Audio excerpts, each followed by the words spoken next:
Bonjour, bonjour, bienvenue à la chaîne Love Sisters.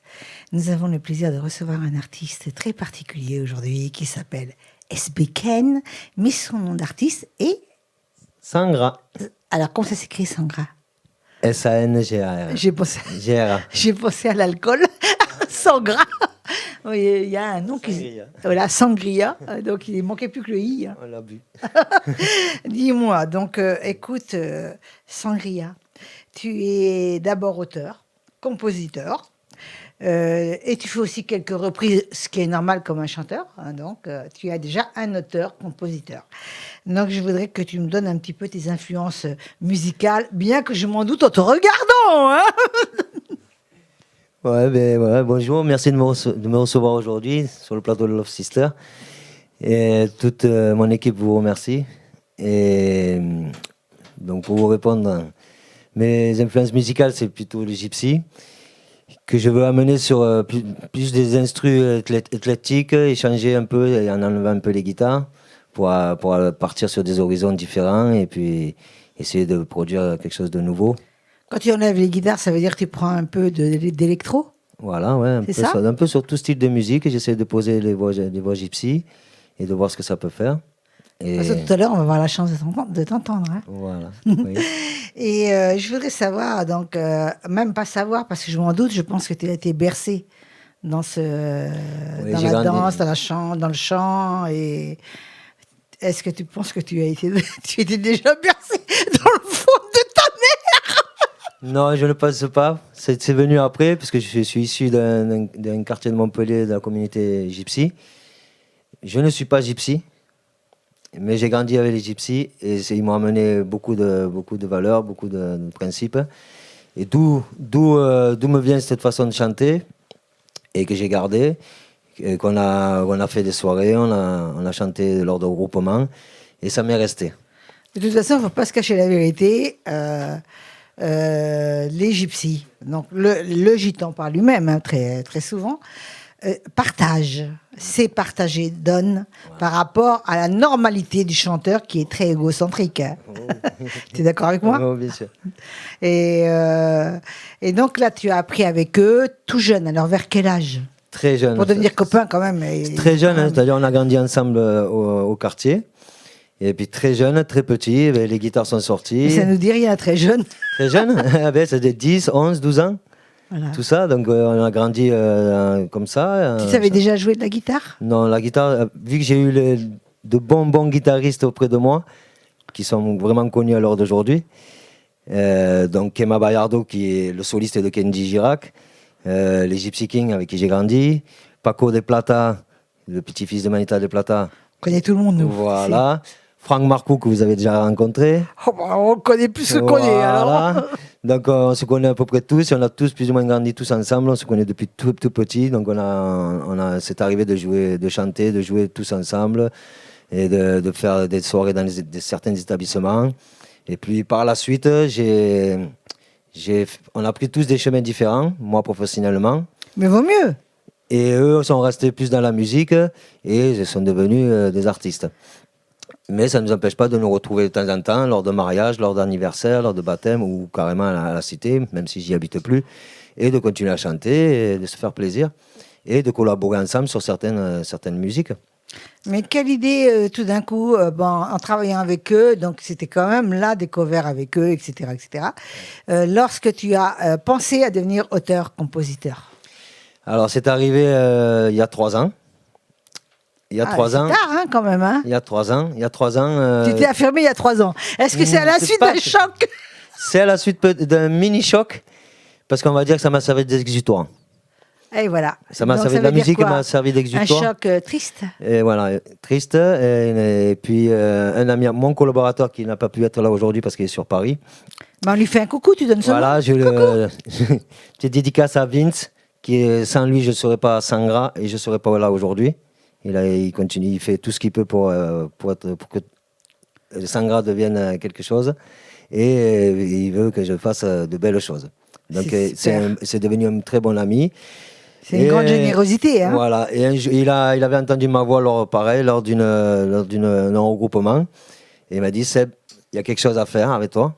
ça serait bien que tu fasses quelque chose. Donc, mais lui qui est dans le milieu du rap, lui, il m'a amené plus des instrus, et plus le côté guitare. Oui, mais ça fait un medley. Voilà, Ça donc fait du coup, un ça fait medley quelque chose voilà. ça fait quelque chose de nouveau, et voilà. Donc du coup, eh ben, on a commencé à faire un EP, d'où certaines covers, certains titres que je voulais faire, que ce soit en salsa ou en triste. Et ça nous a plu. Donc voilà. Moi, je t'ai reçu aujourd'hui parce que tu es auteur, compositeur. Les covers, Et on donc, en a des milliers. voilà. Hein, tu le sais bien, quoi. Voilà. Donc, ce qui m'intéresse le plus, c'est de toi en tant que personnage, auteur, compositeur. Et là, tu as sorti un EP, je crois. J'ai sorti un EP l'année dernière avec qui j'ai chanté avec un rappeur de Paris.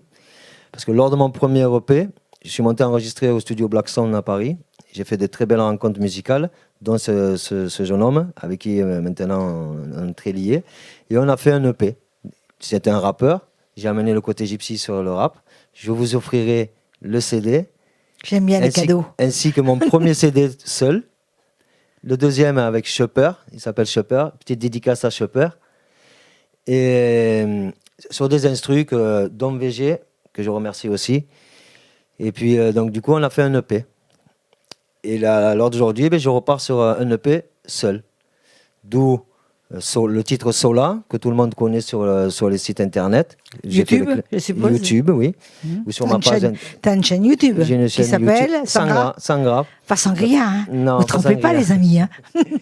Donc, vous pouvez me retrouver mes titres sur ma page YouTube ou sur ma page Facebook. Et je prépare, du coup, un troisième EP. Seul, pareil. Pour 2021 ? Pour 2021. Il vaut mieux. Donc voilà, donc tout à l'heure, je vous ferai en exclusivité. 2020, c'est un peu intangible. Donc tout à l'heure, je vous ferai en exclusivité pour Love Sister un des nouveaux titres qui s'appelle Et je voulais te dire. Et je voulais te dire. Et puis voilà. Qui puis après, une œuvre de toi complète. Un instru de Sacha du Canada que je remercie et un texte que j'ai écrit. Donc tu vas nous chanter tout à l'heure. Je voudrais savoir, tu es quelqu'un de fort sympathique et que j'aime bien. Et j'espère te recevoir à nouveau pour des nouveaux titres en 2021. Là, pour l'instant, on va parler de ton titre qui s'appelle Je voulais te dire. Et tu vas nous faire un live. Avec plaisir.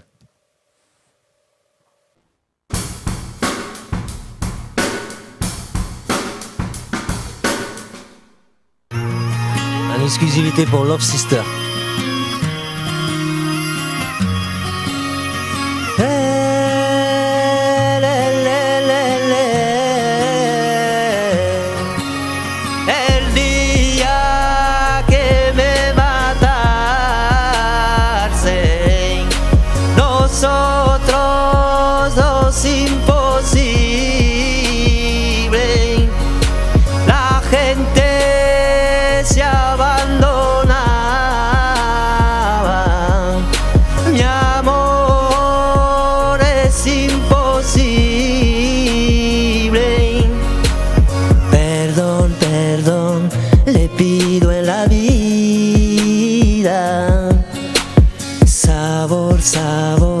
Sabor de mi vida.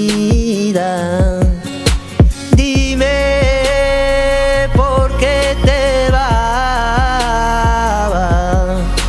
Dime por qué lloraba.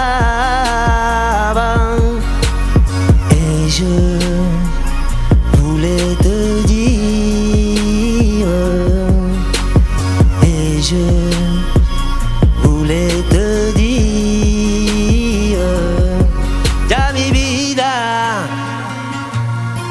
Con un amor y la pasión la quiera morir.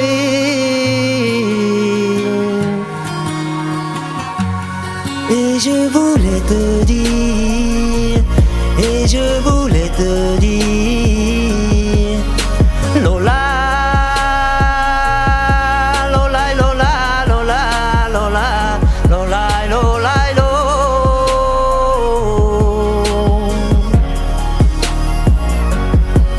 Je voulais te dire, et je voulais te dire, el día que me mataste.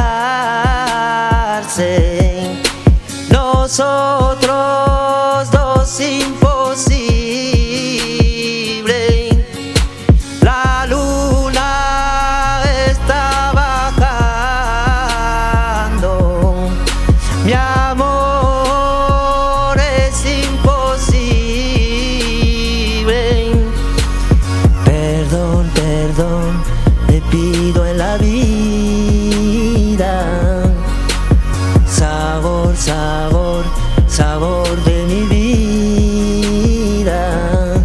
Ya mi madre, con mis hermanos y mi música la quiero a morir.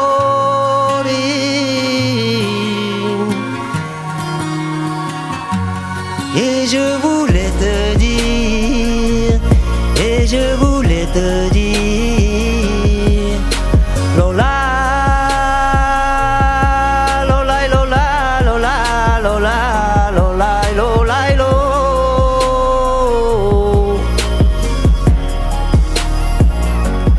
Et je voulais te dire, et je voulais te dire.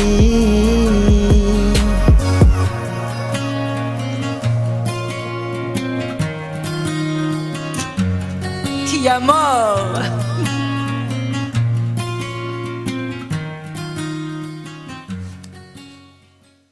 Tu dois être fatigué, on s'est rassis, t'as vu, hein? Ah, ouais.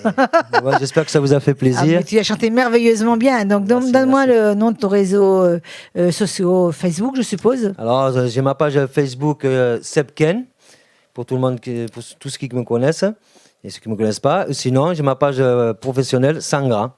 Et tu as Instagram. J'ai Instagram, c'est Sebken/Sangra. D'accord. Donc, nous allons partir et vous quitter. On va aller boire un petit peu de sangria qui rappelle fortement le nom de Sangra. Et je voulais te dire merci. Tu es génial. Également. Et j'ai eu un plaisir fou à te recevoir. Alors, on vous dit bye bye. Bye bye, les amis.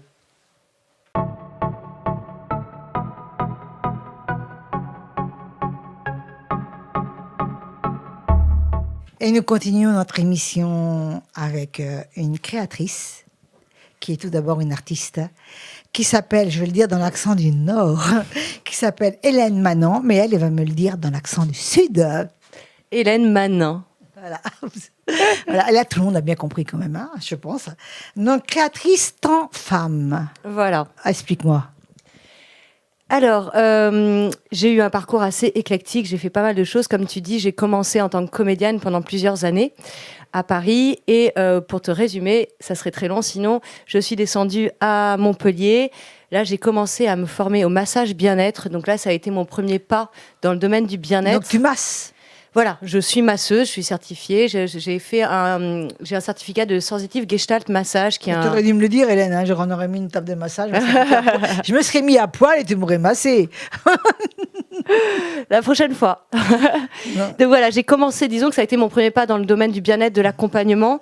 J'ai commencé à m'intéresser beaucoup à le bien-être, l'accompagnement, aider les personnes à être mieux. Et puis la vie a fait que j'ai été enceinte de bébé. Je vais te couper un peu. Tu prenais les hommes et les femmes ou tu prenais que les femmes? Les femmes. Voilà. Voilà, malheureusement, voilà. Malheureusement, vous avez bien compris, elle a dit malheureusement. Bah oui, parce que c'est toujours un petit peu délicat de mettre de côté.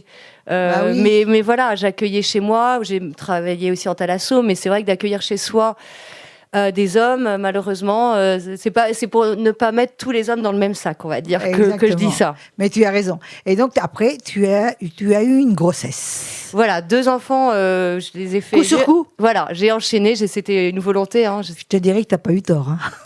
Voilà, ça se passait tellement bien que je me suis dit, tant que je suis dans les couches avec un bébé, autant faire le deuxième. Voilà, donc ce qui fait que par contre, j'ai dû arrêter mon activité. Je vais te poser quand même une question pour que tu me rassures. Tu n'en as pas fait plus? Non, j'en ai fait 2. J'en ai fait 2 et je suis très contente comme ça. 2 garçons, donc très bien. Aujourd'hui, c'est des ados. Donc voilà, et puis du coup, ayant des enfants en bas âge, j'ai dû trouver un travail un petit peu plus stable. Donc j'étais pendant 10 ans vendeuse dans un magasin. Et voilà, et il y a 3 ans, j'en avais marre et j'ai voulu me relancer à mon compte.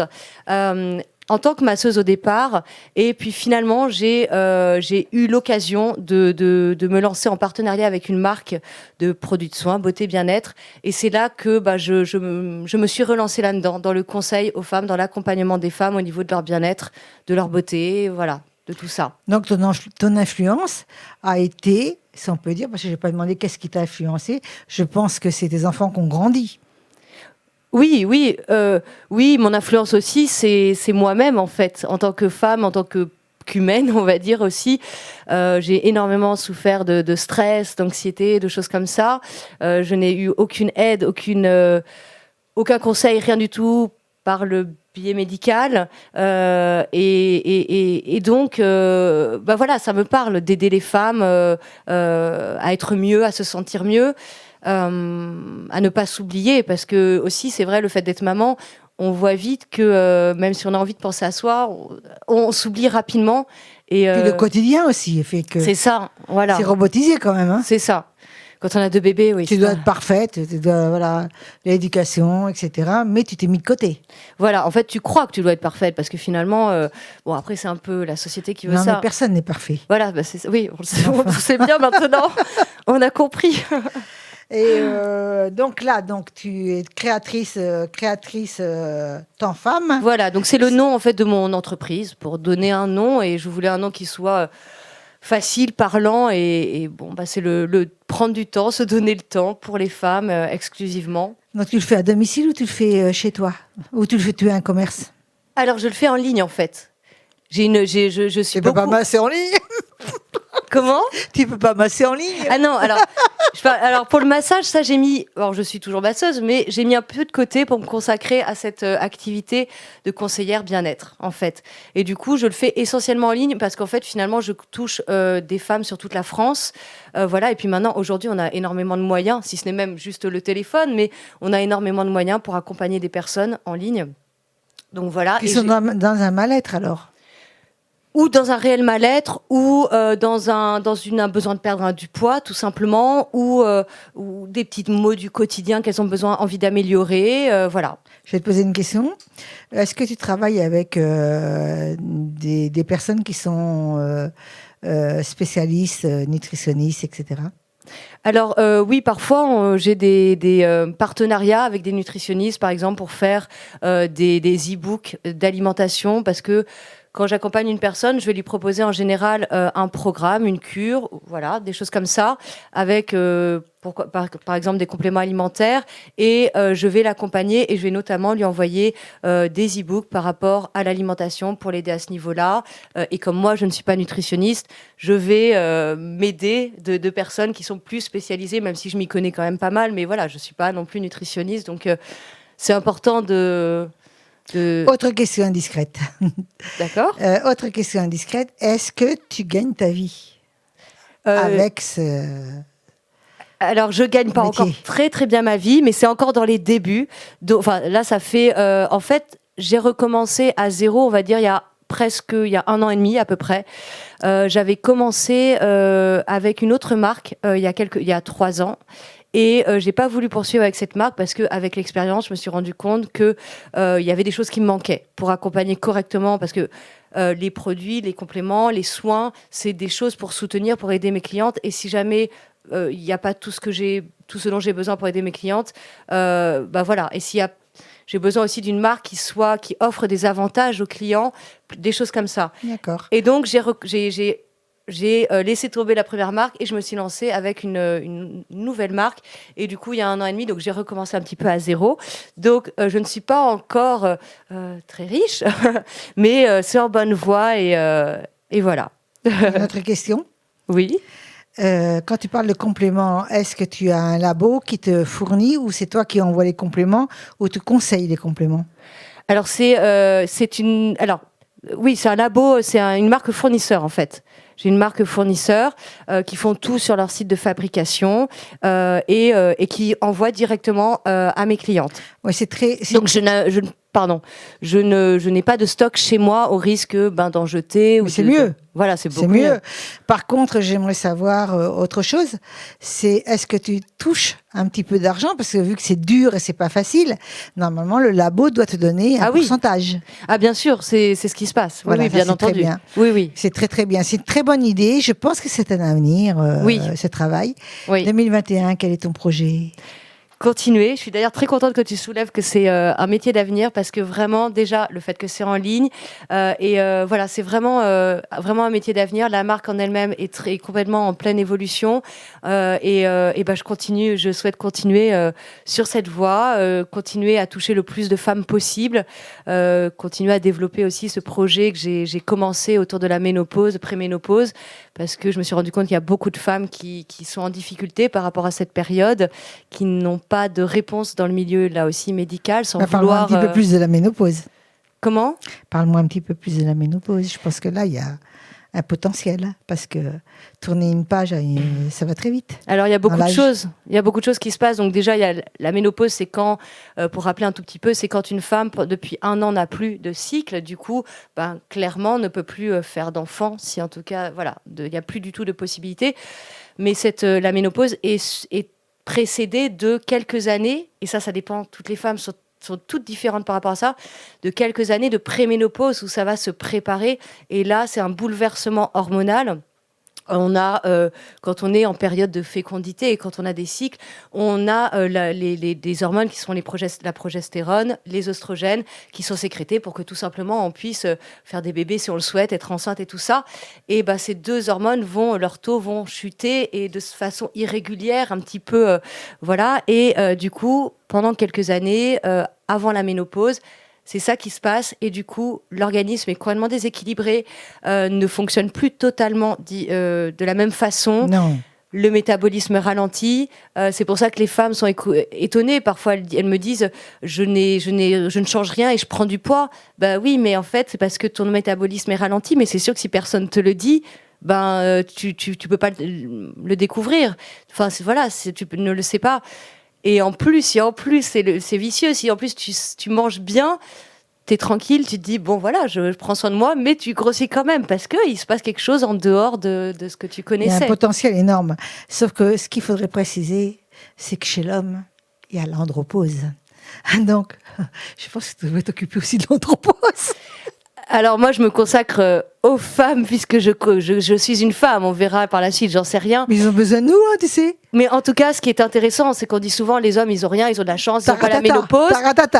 Mais eux aussi, en tout cas, quand ils sont avec une femme de leur âge à peu près, qu'ils arrivent tous les 2 à 50 ans, on dit que l'homme est plus linéaire dans sa façon de fonctionner que la femme qui est cyclique, puisque du fait de sa nature cyclique.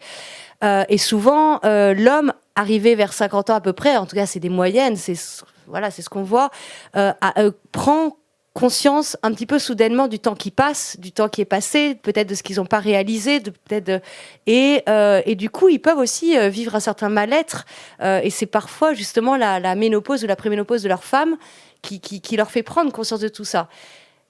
Mais tu devrais t'occuper des hommes aussi. Ah écoute, peut-être, on verra. Parce que de toute façon, c'est très important, ils le prennent très mal, et il y a autant de problèmes que la ménopause et l'andropause, et qu'il y en a ras-le-bol qu'on parle que de la femme qui est ménopausée, or que l'homme, quand il dit elle a un nouveau nom, ma femme elle s'appelle ménopause, et lui comment il s'appelle hein. Oui, c'est clair. Moi, ça fait un petit moment, de par mon vécu, de par ce que j'ai vu autour de moi, que j'avais déjà remarqué que l'âge de 50 ans est un âge fragile pour les hommes. Après, ils peuvent être plus forts physiquement. Écoute, même. Ma chérie, je vais te dire quelque chose. Là, tu auras un beau potentiel de clients. Fais l'homme et la femme. Autant faut-il que l'homme soit un tout petit peu ait envie de ça. Mais... Non, mais t'inquiète. En 12D, en MP, ou etc., t'inquiète pas. Un homme, ça dépense énormément d'argent, autant d'argent qu'une femme. Hein. Non, mais c'est vrai que c'est important. Et puis bon, 50 ans, on a quand même fait une certaine, voilà, on a pas mal d'expérience. Moi, personnellement, c'est aussi que, alors j'ai 42 ans, je suis pas encore à la ménopause, mais c'est aussi que, voilà, j'ai assez, j'ai déjà fait mon adolescence, j'ai déjà expérimenté plein de choses. J'ai pas envie de me faire une ménopause difficile, moi aussi. Donc voilà, j'essaye de. Je pense que le pire quand même dans l'histoire de la ménopause de la femme, pour moi, maintenant je dis, toi tu es une spécialiste, moi je suis pas une spécialiste, hein, mais je pense que c'est les personnes qui ont vraiment des symptômes qui sont hyper traumatisantes pour elles. Et qui ont du mal à respirer, qui ont des chaleurs, comme on appelle ça si bien, c'est des chaleurs. Malheureusement, c'est pas des chaleurs sexuelles, hein. ils ont des chaleurs qui les étouffent. Ouais. Et donc, ça peut durer 3-4 ans. C'est énorme. Ouais. Donc, qu'est-ce que tu penses du traitement de ménopause qu'on donne juste à la fin, quoi, quand la femme est ménopausée? Qu'est-ce que tu en penses, toi? Le traitement hormonal. Ouais. Au tout début, pour être honnête, j'étais contre. Tout un peu buté contre parce que pour moi, aller contre la nature, même si la nature parfois est un peu difficile à suivre. Voilà, ça me plaît pas. Mais avec l'expérience, en allant fouiller et en allant me renseigner aussi pour être objective, j'ai compris déjà que on ne donne plus le traitement hormonal n'importe comment maintenant. Heureusement, il est en général proposé de façon très légère et pas durant ad vitam aeternam. Voilà, pendant quelques années. De façon très ciblée. Normalement, un bon médecin vérifie. Donc ça, bien sûr, c'est du domaine médical. Moi, je ne suis pas médecin, mais le médecin vérifie bien sûr si la femme a des antécédents de cancer ou dans sa famille. Donc ça, c'est très important à vérifier. Mais si c'est pas le cas, si elle a aucun souci qui pourrait être problématique, et si elle a des problèmes, si elle ressent vraiment un inconfort très important, des douleurs, limite une dépression qui peut être profonde, je pense que ça peut être une alternative pour certaines femmes, et que certaines femmes qui sont très mal, qui n'ont pas de souci de cancer et qui sont très mal à la ménopause, voilà, faut pas forcément fermer la porte à cette solution. Alors Hélène, je pense qu'on a eu cette discussion un petit peu avant cette interview, et que moi, personnellement, mais ce n'est qu'un avis, puisque je n'ai pas ton professionnalisme, je trouve qu'il est triste de donner un traitement juste au moment où tout va mal. Or, qu'on sait qu'à partir de 40 ans, on perd les estrogènes, on perd tout ça. Pourquoi on ne donne pas une avant-garde de traitement pour éviter justement que ça remonte d'un coup pendant la ménopause ? Ça, honnêtement, je pourrais pas t'en dire plus par rapport au fait pourquoi on le donne un peu tard. Trop tard. Voilà. Ça serait plus du domaine médical. Là, il faudrait s'adresser à un médecin. Pourquoi on le donne plus tard ? En tout cas, quoi qu'il en soit, c'est aussi pour ça que je me suis lancée dans ce projet. C'est que les femmes doivent savoir ce qui se passe en fait. Elles doivent savoir que vers tel âge, elles vont peut-être entrer en préménopause. Qu'est-ce qui se passe, juste pour connaître, comprendre. Je pense qu'il y a un déni, tu sais. Voilà. Il y a un déni parce qu'elles peuvent pas en discuter autour d'elles. Elles peuvent pas en discuter. Oui, c'est encore trop tabou. Avec la personne qu'elles aiment, que ce soit un homme ou une femme, c'est très difficile la discussion. C'est clair. Et donc moi, j'en ai parlé avec des médecins à la suite de la conversation que nous avons eue ensemble. Oui. Et ils sont presque pour donner un traitement un petit peu avant, léger, pour ne pas remonter directement le traitement. Ça serait plus logique. Comment on te trouve, ma chérie ? Comment on peut te trouver ? Alors, essentiellement sur les réseaux. Voilà. Tout le monde les réseaux. Ça va marcher les réseaux, je vous le dis. Voilà, je suis depuis le début en fait, je me développe beaucoup sur Facebook puisque c'est pour moi quelque chose qui fonctionne. C'est pas forcément le cas de tout le monde. Alors c'est tout simplement mon nom, Hélène Manant. Voilà. Ça tu l'as dit en Nord, la version Nord. Donc tu as un Instagram. Voilà. Est-ce que tu as un site ? Alors, non, j'avais un site de massage, mais pour l'instant, il est un petit peu entre parenthèses, vu que c'est une activité que je mets entre parenthèses, donc c'est pas la peine de me contacter là. Vraiment, vous me contactez, vous m'ajoutez en ami sur Facebook, voilà, tout simplement. Sinon, je ne suis pas forcée de voir vos messages, puisqu'ils sont filtrés. Voilà, donc Hélène Manant sur Insta, sur Facebook, voilà. Donc voilà, tout simplement. Vous avez vu des photos d'Hélène, elle est charmante, elle est sincère, elle a un regard très sincère. Et maintenant, on va vous dire au revoir toutes les deux et à très bientôt. Regardez son site. Elle est géniale cette fille. Bye Merci bye. beaucoup Muriel. Au revoir.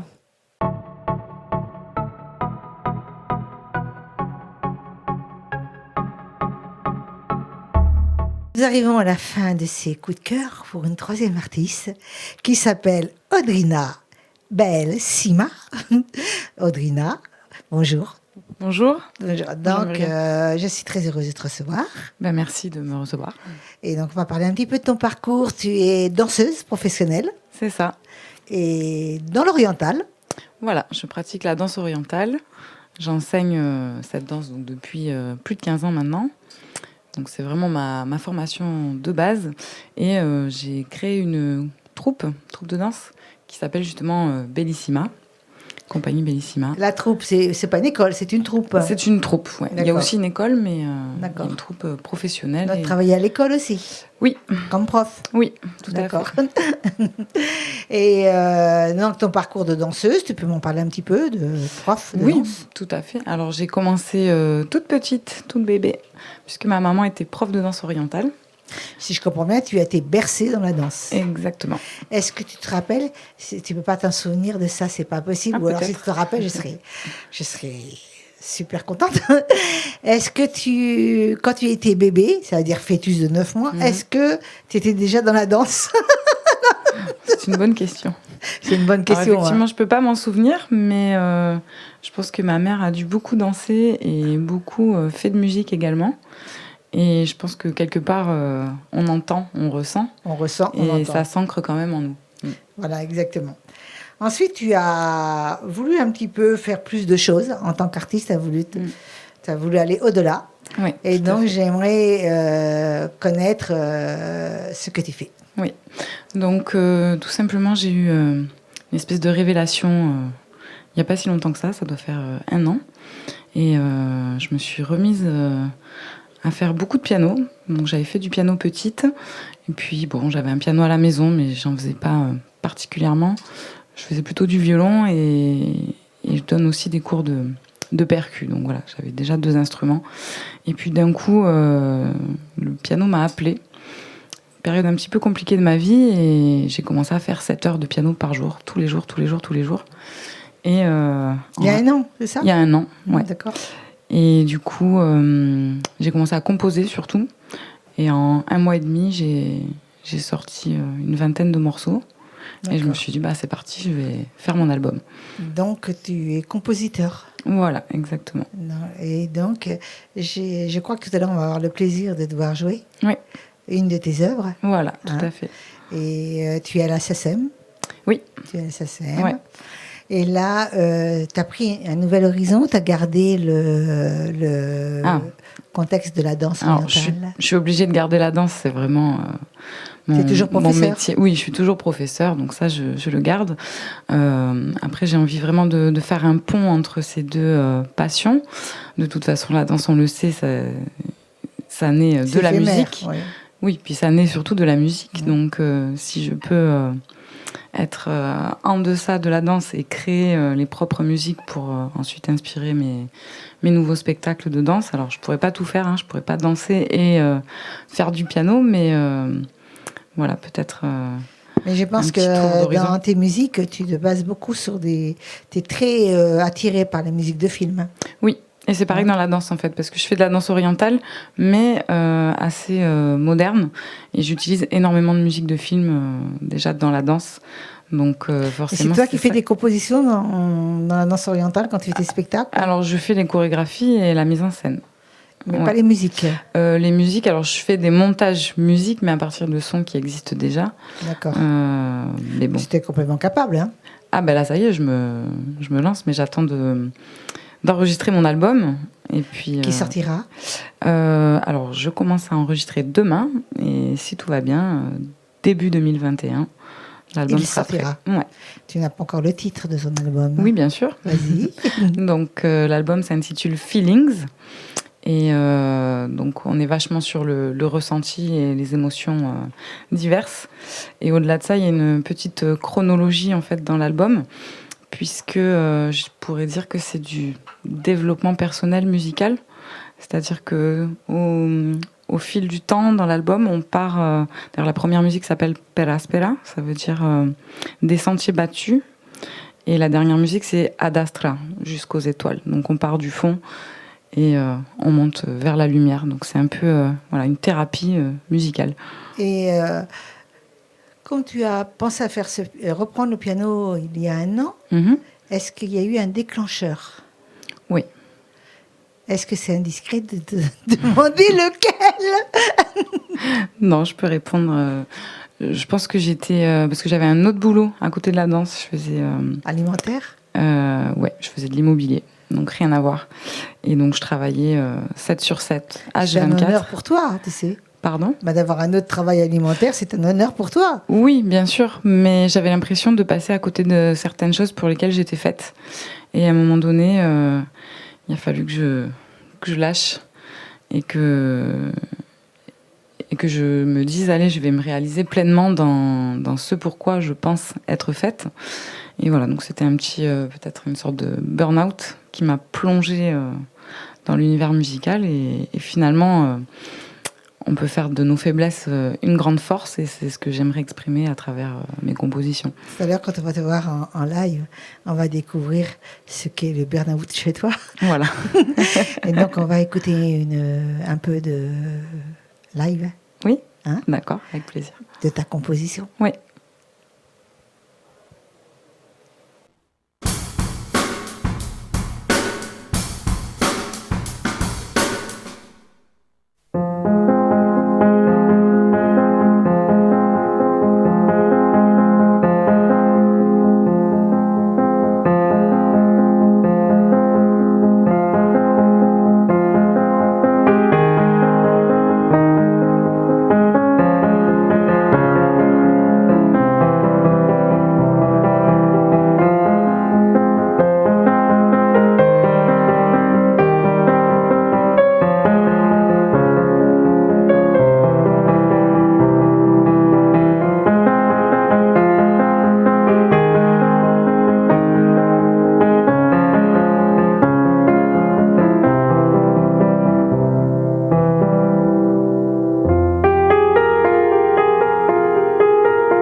Audrina Bellissima, on te retrouve comment je pense les réseaux sociaux déjà. Oui, bien sûr, les réseaux sociaux.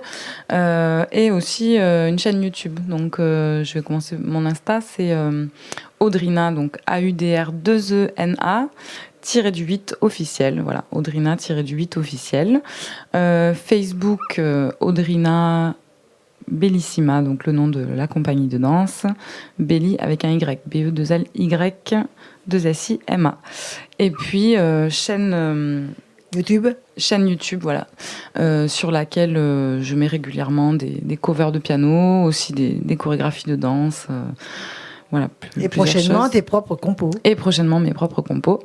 Donc, la chaîne, c'est The Belly Dance 24, qui veut dire danse orientale 24. Donc, The T-H-E. Je pense que sur les réseaux sociaux, il y a la chaîne YouTube. Oui, donc, oui. les gens peuvent te trouver. Oui, ils peuvent retrouver, bien sûr. T'inquiète pas, ouais. si je cherche, ils trouvent. Hein.